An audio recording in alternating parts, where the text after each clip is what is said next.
Oke guys, welcome back to Daily Charting with Toshi, di mana kita akan daily chart your favorite cryptocurrencies. Dan sekarang kita masuk ke DCWT sesi pertama. Dan seperti yang kita bisa lihat di sini, dalam 24 jam terakhir market rally tipis sebesar 0,19%. Dengan total market cap mencapai di angka 3,25 triliun US dollars. Nah, sebelum kita masuk seperti biasa, pesan dari Sato, cara untuk mendukung TCE yang termudah adalah dengan like our video ya. Oke, untuk kondisi BTC kita bisa lihat di sini kemarin berhasil daily close di atas dari EMA50. Nah, tapi yang sedikit bikin concerning hari ini adalah daily open dari BTC mulai sedikit di bawah dari EMA50 nih ya. Apakah ini akan membuat EMA50 sebagai resisten sekarang? We still don't know ya. Jadi kita harus lihat besok. Kita lihat besok apakah Bitcoin daily close-nya masih berhasil nggak di atas dari 50 begitu, karena kita sudah lihat di sini ini sudah hari ketiga setelah dump ya di tanggal 17 Juni ini BTC masih reject oleh 104.944 atau kalau kita mau bulatkan ke 105.000 deh begitu ya. Nah, jadi ya ini kok EMA50 jebol kita udah sering bahas ya, apalagi kalau 50 dan 20 sudah menjadi resisten. Ini bukan hal yang bagus begitu, dan itu secara historically speaking ya banyak sekali contohnya ya. Saat kehilangan 50 dan 20 ya, kita sudah pernah bahas beberapa kali sebelumnya ya. Hilang 50-20, apa yang terjadi? Jadi resisten. Wah, udah boom ya. Lalu di sini juga nih sama, hilang 50-20 jadi resisten, turun lagi begitu. Dan seterusnya. Jadi kalau lo perhatiin ya, semua rally Bitcoin yang kuat itu biasanya 50 dan 20 menjadi support. Saat 50 atau 20 mulai jebol, disitulah mulai ada pelemahan tren ya. Terjadi di Maret ya, Maret April 2024 ya. Di masa-masa orang bilang BTC bakal 100.000, taunya malah ujung-ujungnya ke 49.000 ya paling dalamnya. Lalu juga kita juga bisa lihat di sini nih ya. Saat EMA50 dan 20 menjadi support, apa yang terjadi? Ya BTC bisa terus naik, bisa terus rally. Tapi mulai kehilangan 50 dan 20 mulai pecah struktur biasanya. Ya bahkan sekarang udah pecah duluan ya. Bukan cuma pecah tapi lebih dalam lagi. Gitu. Nah, permasalahan satu, kita nggak pernah bisa tahu apakah kita akan dapat cuma yang dangkal seperti ini ya, lower low-nya dangkal, atau ya bisa juga yang seperti kemarin kayak di sini nih. Yang terjadi di sini nih. Di Februari, di mana dicampur dengan urusan tarif, dicampur dengan fundamental begitu. Dan kalau kita mau ngomong fundamental, belakangan banyak sekali kan ya news-news mengenai perang ya, lalu juga secara politik di US dan seterusnya ya. Jadi ya makanya nggak ideal kalau kita kehilangan 50 dan 20 begitu ya, karena memang historically speaking setiap kali ketinggalan bukan ketinggalan, sorry, 50 dan 20 itu jebol ya seringnya akan terjadi pelemahan begitu. Tinggal pelemahannya separah apa biasanya tergantung dengan fundamental. Kalau fundamentalnya juga jelek ya terjun payung kayak di Februari. Kalau fundamentalnya nggak terlalu jelek ya mungkin kayak di sini nih di Januari 2024 ya, lanjut membuat lower low tapi at some point berhenti and then balik lagi begitu ya. Jujurnya ini sedikit bikin deg-degan nih penentuan begitu, karena kalau sampai jebol ya bisa lanjut drop. Dan selain dari itu juga yang penting adalah apakah BTC akan mulai daily close di bawah dari 100.000 atau enggak nih. Kalau di bawah dari 100.000 kita sudah bahas juga sebelumnya, ini ada efek seperti ini ya, efek diskon lah, lo pasti pernah tahu lah ya. Lo kalau misalkan supermarket harga 99.999, di otak kita kadang-kadang ya nggak semua, kadang-kadang akan berpikir wah 90 ribuan padahal itu 100.000 ya, 100.000 kurang 1.000 gitu, mending 1.000, itu 100.000 kurang seperak kadang-kadang gitu ya. Nah, tapi di otak kita udah ngelihat depannya 9. Nah, sama kayak di sini.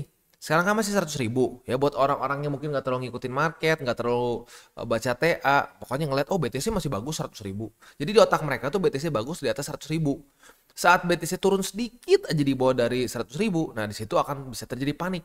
Orang yang tadinya cuma beli terus nggak dipikir, ngelihat BTC, BTC sekarang di 90 ribuan loh. Wah, otaknya langsung panas. Waduh, gimana nih? Panic selling. Nah, itu bisa jadi efek domino, which is not good. Dan itu terjadi 2 kali sebelumnya. Di sini dan di sini. Lu lihat saat BTC kehilangan 100 ribunya, drop lagi. Hilang lagi, drop lagi. Begitu. So, Ya sudah, harapan kita sih ya jangan tembus 100.000 dan ya kalau bisa ya paling idealnya besok daily close-nya masih tetap di atas dari 50 begitu. Dan kalau bisa reclaim deh nih 104.632 karena sudah berapa kali nih, ya sudah berapa kali dia nge-reject BTC gitu ya. Oke, weekly ya kalau weekly sih ya masih begitulah ya. Masih cenderung sideways begitu. Nah, pertanyaannya mungkin gini. Bang, mungkin nggak sih Bang, kita koreksi dulu nih ke BSB ya. Ke BSB itu sebentar ya, ini kita indicatorsnya, ini salah. Ini bukan di sini harusnya ya. Oke, nah di sini kita harusnya itu di sini. Nah, untuk BSB, perlu nggak sih Bang harus ke BSB dulu? Ya bisa-bisa aja sebenarnya ya. Nah sekarang BSB itu ada di angka berapa nih ya?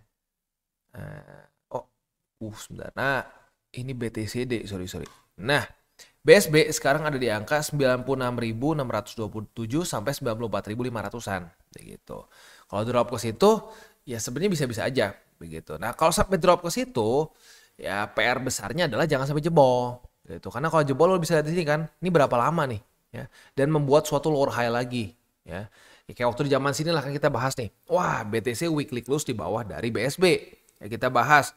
Kalau sudah seperti ini biasanya kan men-trigger lower high and then lower low. Waktu rally, wah, bacot lah apa sih? Ini kita udah rally. Masa rally dibilang bakal ngedam lagi? Taunya apa? Ngedam lagi kan, ya. Ya makanya malas kalau sampai jebol dari BSB. Semoga nggak jebol begitu. Karena kalau setiap jebol biasanya akan ada pelemahan tren. Selemah apa? Ya dari masa ke masa bisa berbeda-beda begitu. Tapi in general melemah trennya saat BSB itu jebol ya. Nah, yang paling idealnya kalau sampai amit-amit 100.000 jebol nih misalkan ya.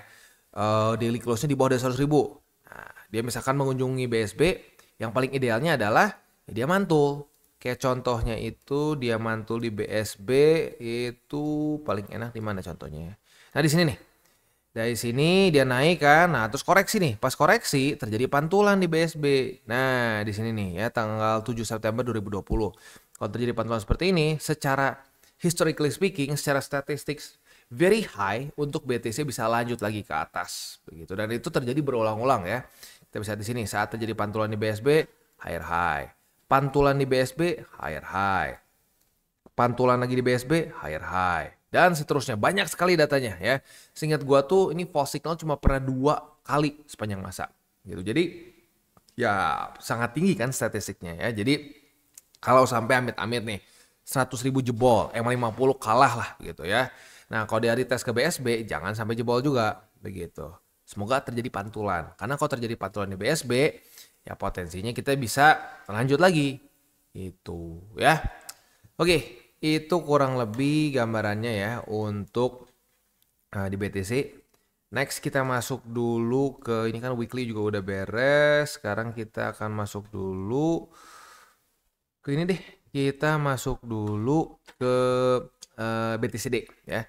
Untuk BTCD kita bisa di sini ini udah mau masuk hari ke yang 3 di mana dia itu membuat spinning top. Ya walaupun spinning top yang pertama nggak terlalu bagus lah ya. Wicknya lebih sedikit tinggi ke atas begitu. Tapi lumayan mendekati ke spinning top lah. Ya, jadi ini artinya ada kebingungan nih ya. Mau lanjut naik lagi atau enggak gitu ya. Nah, tapi ya kalau menurut gue pribadi tetap paling gampang tuh kita lihat balance sheet.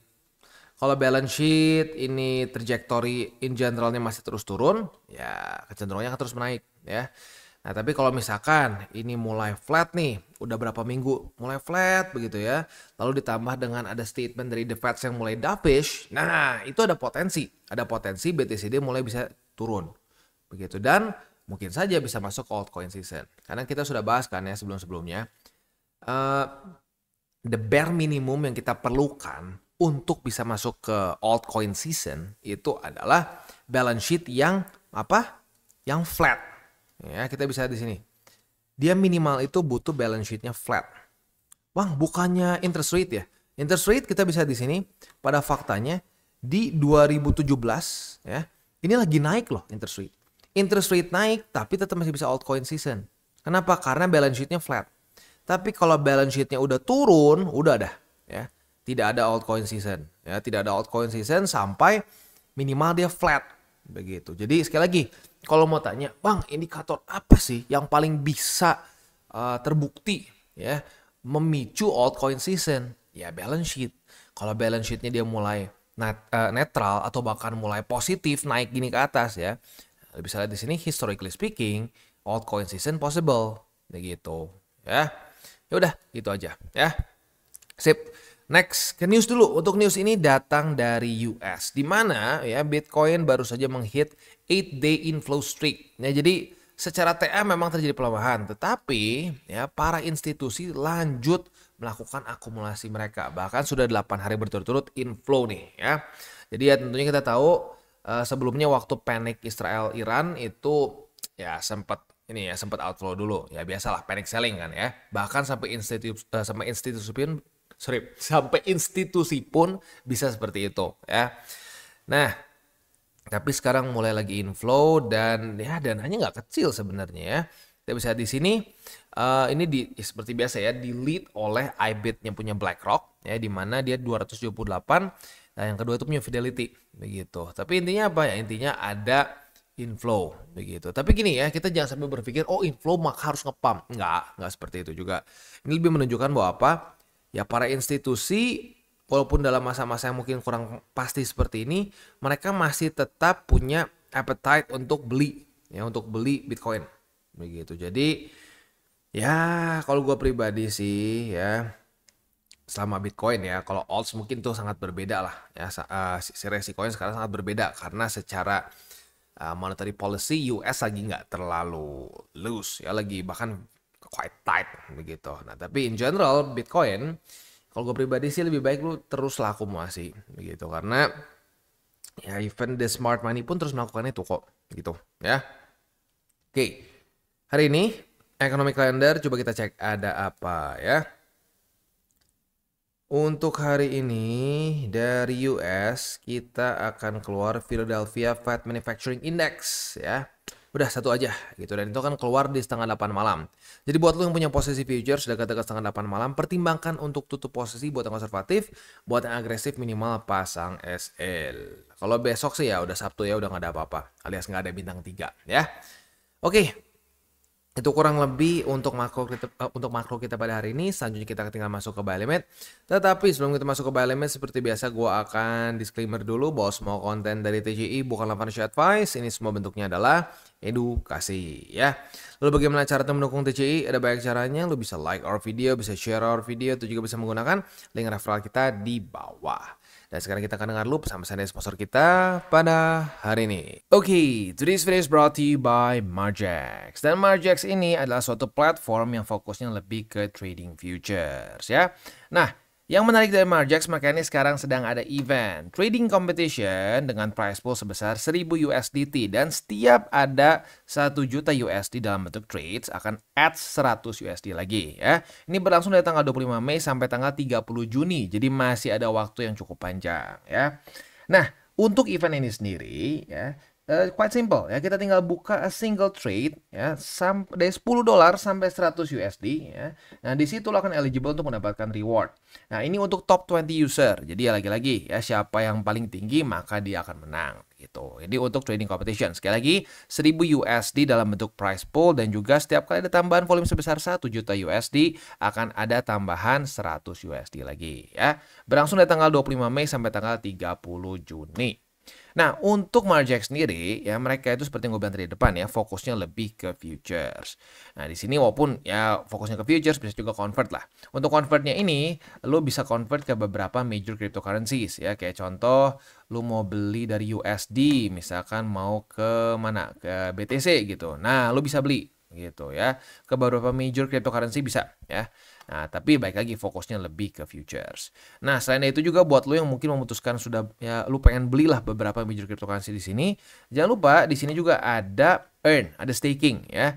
Nah, staking ini bisa lo manfaatkan untuk bisa mendapatkan yield dari kripto yang sudah lo akumulasi gitu ya. Nah, selain itu juga ya di sini kita ada copy trading. Nah, untuk copy trading ini ya tentunya buat orang-orang yang mungkin merasa, "Bang, gua udah coba trading sendiri nih bang, tapi mungkin gua ngerasa masih belum puas. Kayaknya ada orang lain lebih jago daripada gua. Nah, lu boleh lihat misalkan di sini ya.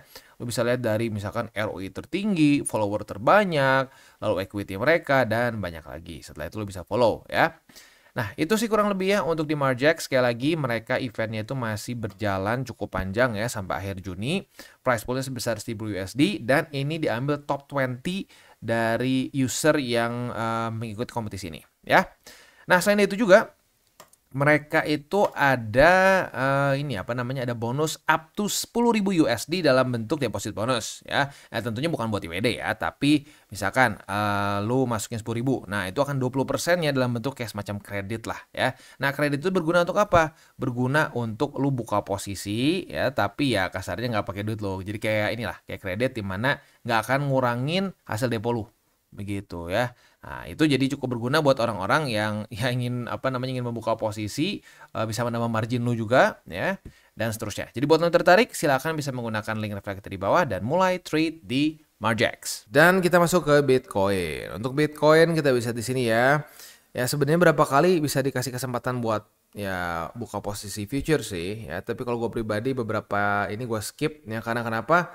Risk rewardnya kurang menarik ya, tapi buat lo yang actually buka profit sih sebenarnya ya, tapi ya nggak gede-gede amat begitu ya. Kayak di sini longnya profit ya, lalu di sini shortnya juga profit gitu. Aduh sorry, salah ketarik ya. Oke ya, nah di sini juga shortnya profit gitu. Jadi ya not bad, tapi kalau gua pribadi kemarin nggak buka karena ya resiko secara fundamental dan juga terlalu dekat begitu. Kalau terlalu dekat seperti ini, risk rewardnya sekali lagi kurang worth it gitu ya. Nah, untuk sekarang ya futures masih belum ada setup lagi. Untuk posisi spotnya ada di ya MA50 udah kena 4 kali ya. Harusnya udah dapat. Lalu juga ada di angka 103.000 lebih 62 USD. Lalu di angka 101.000 lebih 800. Oh, sorry. Ada di angka 101.199. Ini lower band, sorry salah ya. Oke. Itu kurang lebih gambarannya untuk setup di Bitcoin. Next kita masuk ke Ethereum. Untuk Ethereum kita bisa lihat di sini ya. Kemarin nyaris retest tapi belum begitu. Jadi ya belum ada setup. Untuk posisi spotnya ada di 2464 yang kita hitung confluence dengan MA50 lah karena sudah cukup dekat. Lalu juga ada di angka 2363 dan di 2294 ya. Oke, itu kurang lebih untuk setup di DCWT sesi pertama ini ya. Untuk wejangannya ini lebih spesifik untuk para newbies ya. Untuk para newbies jangan terburu-buru. Maksudnya gimana bang? Ya lu lagi semangat-semangatnya nih. Wah gue pengen trading, ya gue pengen investing gitu ya. Wah gue harus cepet-cepet gitu semuanya. Gue harus cepet-cepet beli odds, cepet-cepet beli BTC. Jangan cepet-cepet, pelan-pelan aja. Dalam proses lu belajar, mungkin fokusnya bisa di BTC dulu. Gitu, lu DCA dulu di BTC, bahkan bisa dengan DCA murni aja. Per 2 minggu gue beli bang, ya sambil gue belajar TA, itu boleh. Itu jauh lebih baik dibandingin lu ceritanya belajar TA setengah matang, tapi udah hajar. Udah deh, gue takut ketinggalan, gue all in dulu sekarang. Buat apa seperti itu? Ya, udah cukup banyak ada kasus yang seperti itu. Aduh bang, gue salah bang, gue masih belajar tapi gue all in dulu. Waduh, itu udah cukup banyak lah kasus-kasus seperti itu. Nah jadi menurut gua untuk para newbies ya, semasa lu lagi belajar ya, lu masih belum anggap lu buta TA, buta fundamental, biar lu kagak FOMO, lu DCA aja BTC secara murni ya. Maksudnya murni gimana? Per 2 minggu sekali beli misalkan, atau per seminggu sekali lu beli BTC, berapa ya terserah lu begitu. Biar apa? Biar lu tetap invested in the market tanpa sembrono begitu. Karena seringnya kalau TA-nya setengah matang ya, pengertian TA-nya setengah matang, ujung-ujungnya jadi all in di titik yang aneh-aneh begitu ya. Ada yang all in di sini lah kemarin ya, di daerah sini ya. Ada yang all in waktu nggak tahu kenapa lah, pokoknya gitu. Rata-rata all in itu waktu lagi ngepam begitu. Padahal ceritanya lagi belajar TA nih. Yang jadi kan konyol sebenarnya, lagi belajar TA tapi beli di resisten kan. Nah, jadi kalau lu TA-nya masih setengah matang ya, masih belum benar-benar ngerti, ya lebih baik udah DCA murni BTC, jangan di odds dulu, DCA murni dulu di BTC.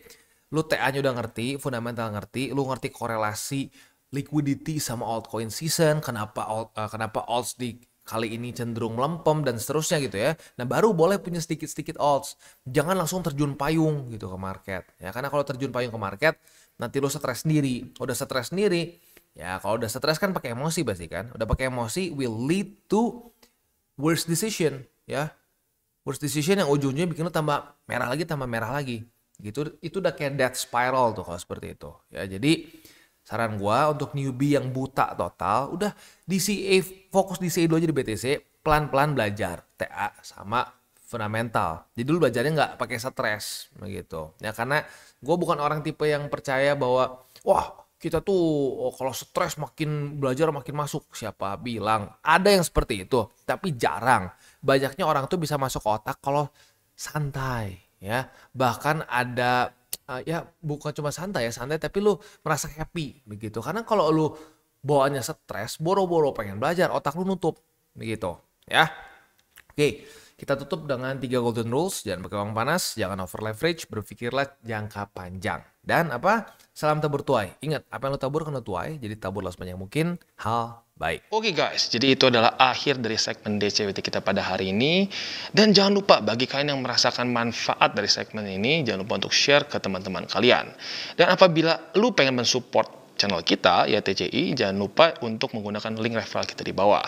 Nggak wajib, ya, tetapi apabila lu menggunakan link referral kita di bawah, ada macam-macam ya, dari Bybit, Huobi, Maxi, toko kripto, dan banyak lagi ya. Ya, walaupun nggak wajib, tapi kalau menggunakan link referral kita, lu secara langsung membantu perkembangan dari TCI. Dan satu lagi, jangan lupa juga untuk join Telegram group kita, di mana kita bisa ngobrol-ngobrol santai mengenai dunia cryptocurrency secara 2 arah.